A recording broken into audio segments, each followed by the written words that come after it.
12 ஆழ்வார்களில் ஒருவரான கருடாழ்வாரோட அம்சமாக தூத்துக்குடி மாவட்டம் திருக்கோளூரில் 9ஆம் நூற்றாண்டு முற்பகுதியில் இந்த சித்திரை மாதம் சித்திரை நட்சத்திரத்தில் பிறந்தவரும் நான்முகன் திருவந்தாதியில் 96 பாடல்களை எழுதியவருமான ஆழ்வாரிலே மிகவும் போற்றுதலுக்குரிய நம்மாழ்வாரை தன்னுடைய குருவாக ஏற்றுக்கொண்ட மதுரகவி ஆழ்வாருடைய குரு பூஜை தாங்க இன்றைக்கி. அதாவது அவருடைய தினம், அந்த பிறந்த தினமாக இன்றைக்கி சொல்லப்படுது. சித்திரை கருடாழ்வாரோட அம்சமாக திருக்கோளூருங்கிற ஊரில் பிறந்தவர்.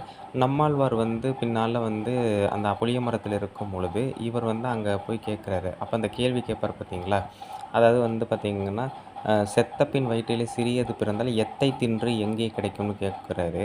அப்போ கேட்கும்போது அத்தை தின்று அங்கேயே கிடக்கும் அப்படின்னு நம்மாழ்வார் சொன்னதை கேட்டு நம்மாழ்வாருடைய சீடராகவே அவர் மாறுகிறார்.